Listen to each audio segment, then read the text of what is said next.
Mercy, നിന്നെ പരിചയപ്പെടാൻ ഒരാൾ വന്നിരിക്കുന്നു. ഇത് mister Varma, Ravi Varma, proprietor Varmas advertising company. Congratulations miss. Mercy. മറവി ഇപ്പോഴും മാറിയിട്ടില്ലല്ലോ. നമ്മുടെ ക്ലബിന്റെ വെൽവിഷറ. മീറ്റിങ്ങിനൊന്നും പുള്ളിയെ കിട്ടില്ല. ചോദിക്കുമ്പോ മറന്നുപോയെന്ന് പറയും. നിങ്ങൾ സംസാരിച്ചിരിക്കും, ഞാൻ ഇപ്പൊ വരാം.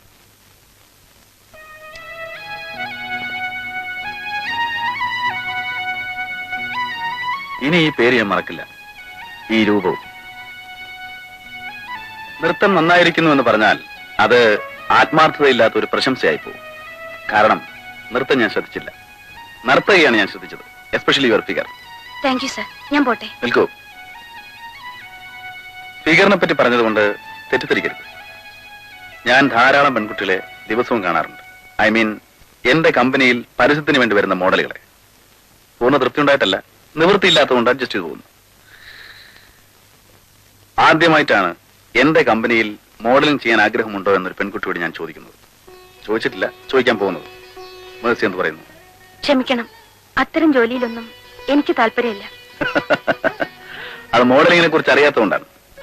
നിങ്ങളുടെ 1 മാസത്തെ ശമ്പളം 2 ദിവസം കൊണ്ടുണ്ടാക്കാം. പിന്നെ പേര്, പ്രശസ്തി. സോറി സർ, ഞാൻ പറഞ്ഞല്ലോ, എനിക്കതിൽ താല്പര്യമില്ല. ഓക്കെ, മേഴ്സിക്ക് ഞാൻ ഒരാഴ്ചത്തെ സമയം തരാം. മേഴ്സി ആലോചിക്കും. മറുപടി പോസിറ്റീവ് ആയിരിക്കുമെന്ന് ഇന്നു മുതൽ ഞാൻ സ്വപ്നം കാണും. അതിന് വിരോധമില്ലല്ലോ. See you. Good night.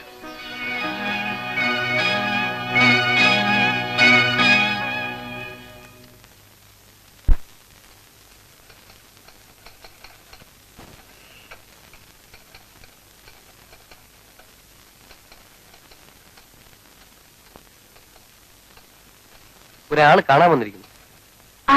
ആരാന്നറിയില്ല.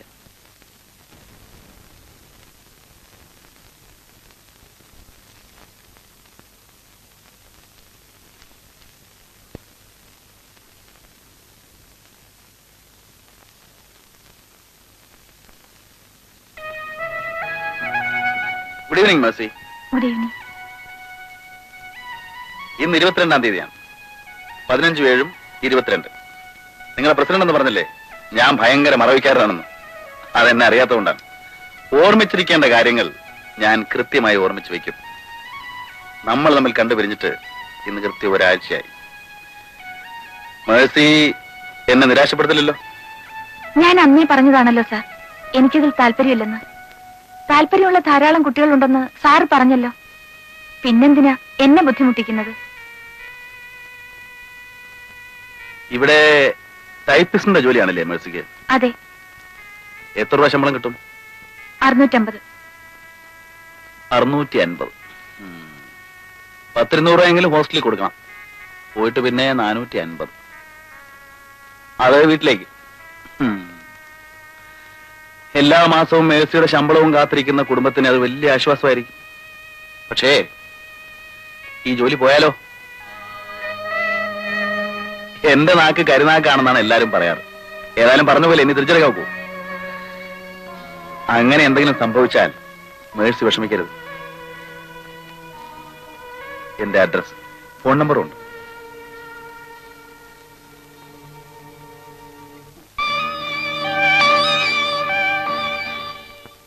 എന്തിനാ നിന്നെ ജോലിന്ന് പറഞ്ഞു വിട്ടത്?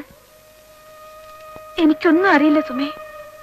വൈകുന്നേരം മാനേജർ വിളിച്ച് ഈ ലെറ്റർ തന്നിട്ട് പറഞ്ഞു, നാളെ മുതൽ ജോലിക്ക് വരണ്ടെന്ന്.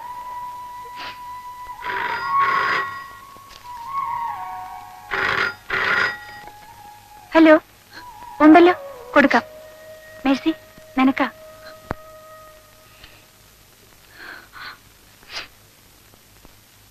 ഹലോ. സന്തോഷം കൊണ്ട് ചിരിക്കുന്നതല്ല കേട്ടോ. വിവരം അറിഞ്ഞപ്പോ സത്യത്തിൽ എനിക്ക് വിഷമം തോന്നി.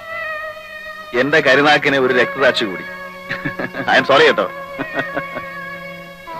പുതിയൊരു ജർമ്മൻ ക്യാമറയും സൂം ലെൻസും ഇന്ന് വൈകിട്ട് ഞാൻ വാങ്ങി. ഐശ്വര്യമുള്ള ആരുടെയെങ്കിലും പടമെടുത്ത് വേണം അത് ഉദ്ഘാടനം ചെയ്യാൻ. മേഴ്സി എന്താ ഒന്നും മിണ്ടാത്തത്?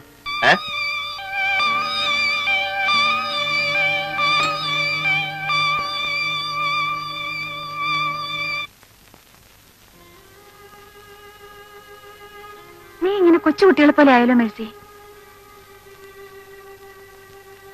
ഒരു ജോലി പോയാൽ വേറൊരു ജോലി നമുക്ക് അന്വേഷിക്കാം. ഏതെങ്കിലും ചെറിയ കമ്പനിയിൽ വല്ല ടെമ്പററി ജോലിയും കിട്ടിയേക്കും. ആ ചെറിയ ശമ്പളം കൊണ്ട് വീട്ടിലെ കാര്യങ്ങൾ നടക്കുമോ സുമേ? നീ അതൊന്നും ഓർത്ത് വിഷമിക്കണ്ട. നല്ലൊരു ജോലി കിട്ടുന്നവരെ നിന്റെ വീട്ടിലേക്കുള്ള പണമൊക്കെ ഞാൻ അയച്ചോളാം. അതിനുള്ള നിവൃത്തിയൊക്കെ എനിക്കുണ്ട്. അതൊക്കെ എത്ര കാലത്തേക്ക് നടക്കും? സുഖമില്ലാതെ കിടക്കുന്ന അച്ഛൻ, പഠിച്ചുകൊണ്ടിരിക്കുന്ന 2 സഹോദരങ്ങൾ, എന്റെ വരുമാനം കൂടി ഇല്ലെങ്കിൽ ഞാൻ ആലോചിക്കായിരുന്നു, അവിടെ പോയി എല്ലാവരും കൂടി പട്ടിണി കിടക്കുന്നതിനേക്കാൾ ഭേദമല്ലേ മോഡലിംഗ്.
വർമ്മ, നിങ്ങൾ വളരെ സൂക്ഷിക്കണം.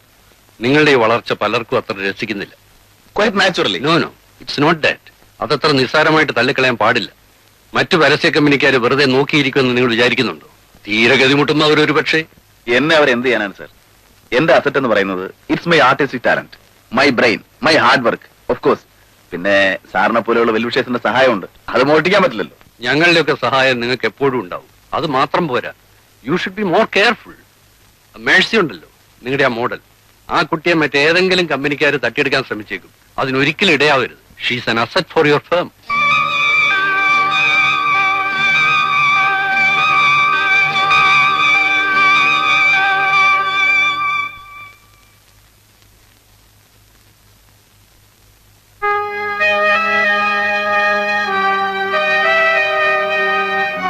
She's an asset for your firm.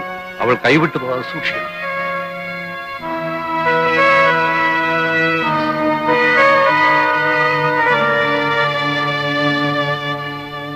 മുഖവരില്ലാതെ പറയണമെന്നുണ്ടായിരുന്നു. പക്ഷേ മേഴ്സിയുടെ മറുപടിയെ കുറിച്ച് ആലോചിക്കുമ്പോൾ എന്തോ ഭയം തോന്നുന്നു. ഞാൻ ആലോചിക്കുകയായിരുന്നു, ആവശ്യത്തിലേറെ പണവും അതിലേറെ ലോകപരിചയമുള്ള എനിക്ക് മേഴ്സിയുടെ മുഖത്ത് നോക്കി ഞാൻ നിന്നെ സ്നേഹിക്കുന്നു, വിവാഹം കഴിക്കാൻ ആഗ്രഹിക്കുന്നു എന്ന് പറയാൻ എന്താണ് ഇത്ര ഭയം? എന്നെക്കുറിച്ച് കുറേയൊക്കെ മേഴ്സിക്ക് അറിയാമല്ലോ. കഴിഞ്ഞ കാലം അതൊരു വല്ലാത്ത ജീവിതമായിരുന്നു. കുടുംബം, അതേക്കുറിച്ച് സ്വപ്നമെങ്കിലും കാണാൻ തുടങ്ങിയത് മേഴ്സി കണ്ടുമുട്ടിയതിന് ശേഷം. ആലോചനകളൊക്കെ പ്രോപ്പർ ചാനലിൽ കൂടെ വേണമെന്നുണ്ടായിരുന്നു. പക്ഷേ എനിക്കാരുമില്ല മേഴ്സി. ആ വലിയ വീട്ടിൽ ഞാനും നിന്നെക്കുറിച്ചുള്ള കുറേ സ്വപ്നങ്ങളും മാത്രം. മേഴ്സി ആലോചിച്ച് മറുപടി പറഞ്ഞാൽ മതി. ഇഷ്ടമുള്ളത്ര സമയം എടുത്തോളൂ. വേണ്ട എന്നാണ് മറുപടിയെങ്കിലും എന്നെ വിട്ടു പോകരുത്. ദൂരെ നിന്നെങ്കിലും എനിക്ക് മേഴ്സിയെ കാണാമല്ലോ.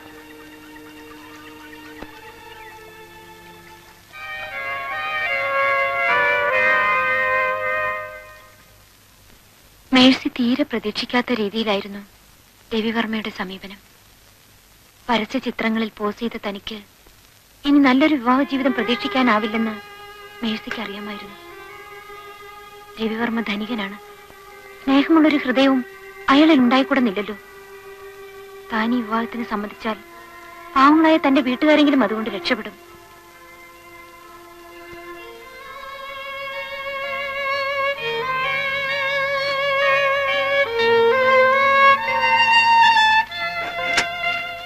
അന്ന് രാത്രി നാട്ടിലുള്ള തന്റെ ഇളയ സഹോദരിക്ക് മേഴ്സി ഒരു കത്തെഴുതി. പ്രിയപ്പെട്ട അനുജത്തിക്ക്, ചേച്ചിക്ക് ഉടനെ നിന്നെ ഒന്ന് കാണണം. ഒരു പ്രധാനപ്പെട്ട കാര്യം സംസാരിക്കാനാണ്. ഈ വരുന്ന ബുധനാഴ്ച രാവിലെ 10 മണിക്ക് നമ്മുടെ ഇടവക പള്ളിയിൽ ഞാൻ വരും. നീ അവിടെ വരണം. വീട്ടിൽ ആരും അറിയരുത്. സ്നേഹപൂർവ്വം, മേഴ്സി.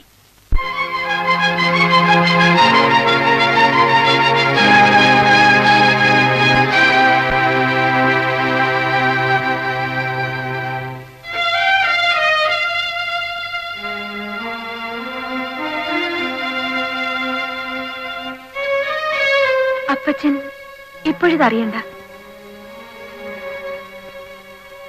നമ്മുടെയൊക്കെ ഭാഗ്യം കൊണ്ടായിരിക്കും ഒരു പക്ഷേ രവിസാറിന് ഇങ്ങനെയൊക്കെ തോന്നിയത്. എന്നാലും രജിസ്റ്റർ കച്ചേരിയിൽ വെച്ച് അതൊരു അന്യജാതിക്കാരനെ വേണ്ട. നീ ഇപ്പോഴിത് ആരോടും പറയണ്ട.